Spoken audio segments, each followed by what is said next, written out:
Is up, guys? Welcome to another episode of NoLiftGarage. I'm Gartrell, and for those of you who are new to the channel, we are a car-based YouTube channel. We do everything that's possible on cars, installs, reviews. We go to meets and everything like that. But let's just get right into today's video. So today I actually got a couple parts in the mail, as you can see. This part is actually for the BMW, and this one is for the Honda Civic EK hatch that we have. So I'm not going to do an unboxing of these parts today. I'm actually going to do them when we do the actual install of these parts. And I actually have another big box coming for the Civic Monday, which is actually today for you guys. So I'm probably actually receiving this as you're watching this. But anyway, that's not the point of today's video. This might have something to do with it, the BMW parts, but I'm going to get into that a little bit later when we're actually into the video. So without any further ado, I'm going to snap my fingers and I'm just going to teleport somewhere else so we can get started. What is up, guys? So I am in a undisclosed location. I'm just going to film this quick video talking about actually, should you yourself get a BMW M4, M3, or other M car? And what I'm going to be doing really is getting the costs associated with, buying the car, the cost of owning the car on a daily basis and monthly as well, and some mods that most people want to get for the car, because at the end of the day you want to be able to mod your car and do what you want to it, and sometimes that can be a little bit more expensive. So let's just get right into it. So the first part I'm going to talk about is how much it actually cost to purchase the car. So originally this car had about 26,000 miles. It came with no extra packages, no extra trims, and it cost, with the sticker price for me, a used sticker price of $49,000, and I think I talked them to $52,000 after taxes and fees. So that's a pretty hefty price for some people right off the bat. You can get M cars, depending on mileage and trim, from anywhere from around 35 I've seen at the lowest to about 50, 60, sometimes even 70 if very lightly used, and depending on the year as well. Mine is a 2016, so it was a little bit less expensive, but it had low miles, which made it kind of in the mid way price range of $52,000 at the end of the day. I wanted a lower payment. I didn't really want to be spending $1,000 a month, because God forbid something were to happen. You don't want to have to be saying, I can't make this payment this month. So $630 sounded like a great number to me after everything was said and done. So I went ahead and bought it. I've seen payments go for around $1,000 a month, more than that, depending on how little you put down. It's all up to you, and I personally think that paying a little bit more up front is worth paying a little bit less per month. And I do pay to own the car, not to lease. So moving on, I pay about $220 a month in insurance. I am on my family's plan. I don't have my own policy for this car because it would just be way too expensive. So if you want to factor that in, I am 23, by the way. If you want to factor that in, insurance plays a big role in whether or not you can afford a car. And for this, $220 sounded perfect, so I couldn't argue. I had to go with my parents' plan. So all said and done, I pay about $850 a month for the car to just be running on the road. So that's the cost associated for me. So I don't know how that would affect you and your age, but you'd probably want to look into some factors like that before you go ahead and purchase the car, because that is the original cost of ownership. So moving on, you want to get into a little bit more of maintenance and necessary items for the car. So for maintenance, I've had 26,000 miles when I bought it, like I said. It now has about 40,000 miles. So I've gone through a couple of oil changes. Personally, the oil I get is higher grade. I get like Royal Purple, stuff like that for the car. So it cost me a little bit more, almost like $100 or so for the oil itself and the oil filter. And then I go to a local guy that I know who does the oil change for me, because sometimes it's freezing cold. I just don't have the time to go and do it. So around $120 per oil change. And if you go to BMW, definitely expect them to charge you an arm and a leg just for bringing the car to them. So what you do is up to you, but that's a cost that is associated with maintenance, and it's definitely necessary. Another one that I want to talk about is the brakes, because at some point you will have to change them. I've been fortunate enough not to have to change them. So I would have to pay $500 pretty much for the front and rear pads to be changed, and that's if I do it myself. If I don't, expect it to be more, especially if you take it to BMW. The dealership is the stealership, as anyone has ever told you. So if you go to the dealership, expect to pay an arm and a leg. You're gonna pay for genuine parts, you're gonna pay for BMW service, all of that. So factor that in if you're a dealership person who doesn't like to touch their car, or have anyone that is not a BMW or whatever that car manufacturer touch that car. It's gonna be an arm and a leg. Another thing that you may actually need to buy is the tires.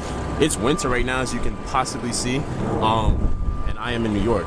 So I haven't changed these tires since I got them, and these are Continental Sports.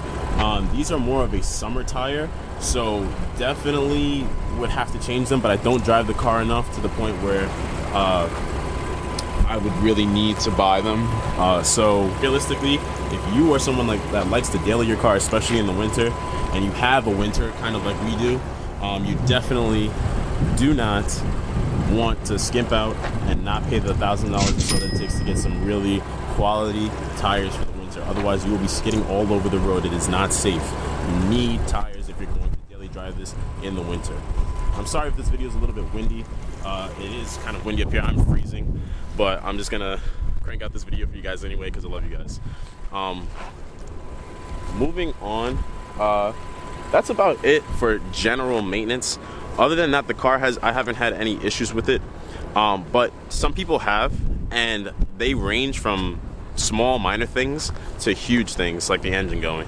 So the cost for, an antenna for some people, or the cost for a new engine for some people, is what you'd need to factor in if you're willing to take that risk. I mean, personally, I have seen through the forums, not a lot of people have a lot of issues with this car, but you never know what your situation may be. You might want to think ahead. If something does go wrong with the car, you need to be able to afford to fix it. So I would look up some common issues that the car has before you purchase one, and definitely, do your research, because the small minor things might not cost a lot, but if something big were to break, and it's possible it could happen to you, not that it will, and hopefully not, and you need to know how much you're going to be shelling out, if any, if the warranty covers it, things like that.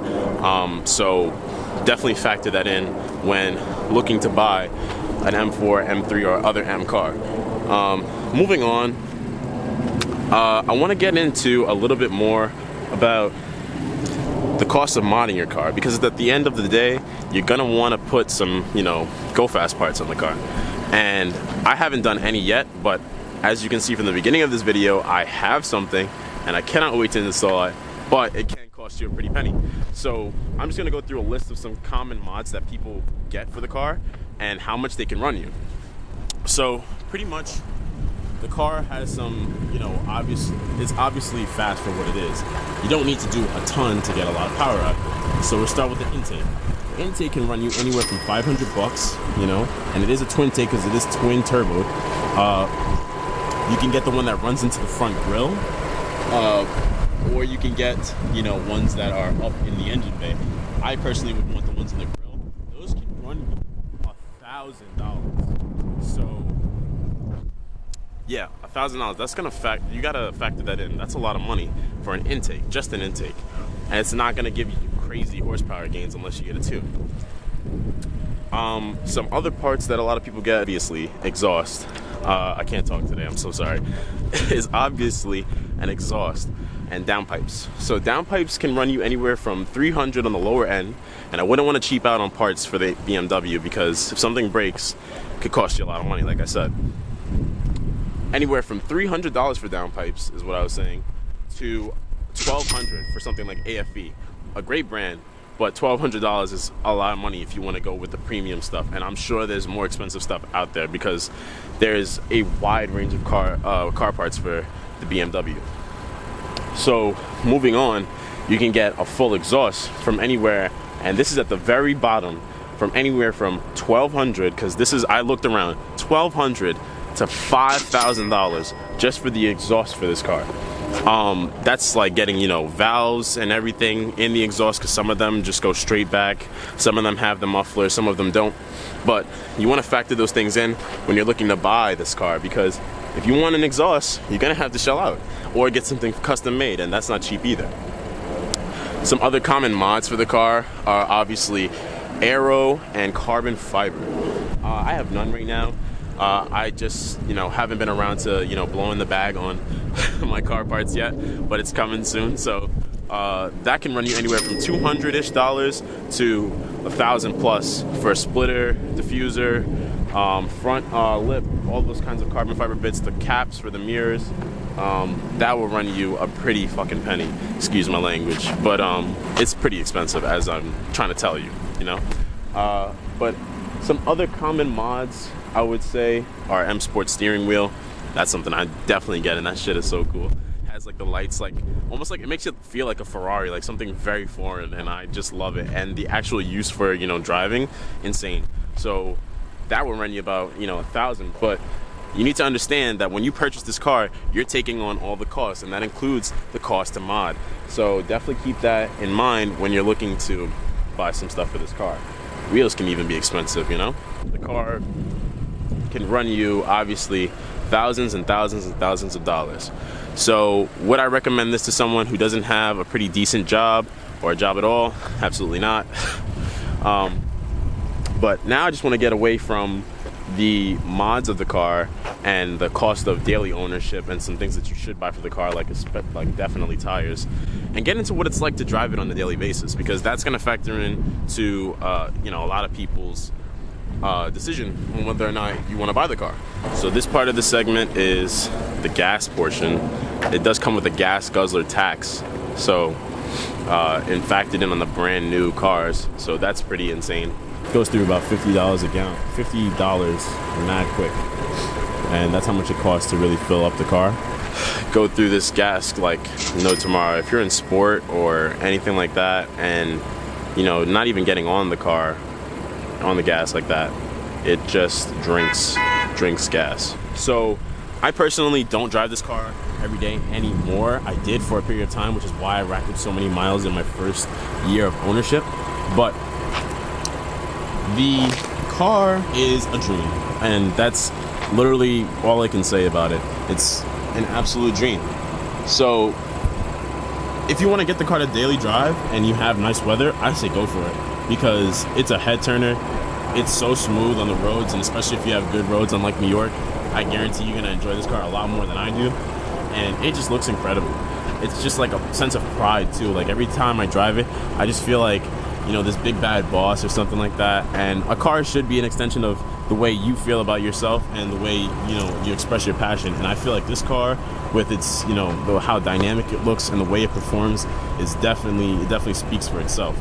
The car gets me a lot of attention, positive and negative, I want to say, because positive in the fact that I'll go to the gas station, people be like, yo man, that is an absolutely insane car, what are you doing, you need to tell me all the secrets, blah blah blah. And it feels good to be gassed a little bit sometimes, but it also gets you a lot of negative attention too. I've gotten pulled over dozens of times just for, sometimes even for the exhaust in this car, and it's stock. So it's just like, what kind of attention are you seeking? Are you that type to have a heavy foot and start doing crazy stuff all over the streets and stuff? You're definitely going to get noticed in this car, positively and negatively. So you need to factor that in. Do you like the attention? Do you like having cops pull you over all the time? I don't know, some people might. These are things you need to think about when you're buying a car like this, because it is going to happen most likely. It is hard to stay off the gas. On the highways, it cruises to 80 miles an hour like it feels like it's 40, I swear to God. And I love it, but for you might not like the attention. So these are all things that I think factor into, should you yourself get an M4? Personally, I think my decision was, excuse me, my nose is running. I think my personal decision was absolutely amazing. I love the car. I would not trade it. I'm going to try to keep it for the rest of my life, honestly, which is why I don't drive it every day. And I just want to, really maintain and preserve it. But that's all I would really have to say about whether, I'm just trying to inform you guys pretty much. Should you get the car? That's up to you. I've given you some cost analysis, so you could probably factor in your age and how much you make and things like that into getting the car or not. Probably talking crazy because it's freezing and I'm dying.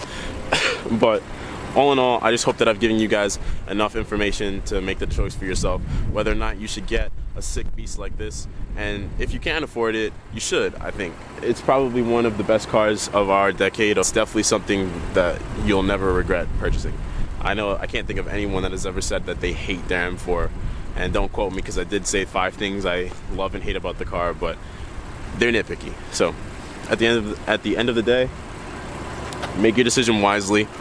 Do the research, you know, make that cost analysis for yourself because everyone's is different. Look up some of the mods that you might want to get for the car in advance and understand that you may have to pay the price, and definitely factor in whether or not you're gonna like the attention that you get, positive and negative, as well as, you know, what it costs to maintain and own on a daily basis for this car. With that being said, guys, comment, like, and subscribe.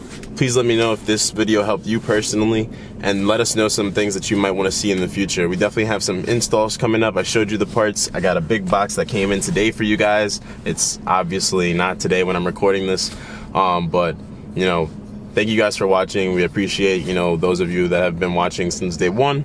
It's been a month now since we started. We're really glad that we started, and we can't wait to keep moving forward. Hopefully you guys will be there with us. Thank you guys and have a great day. Peace out.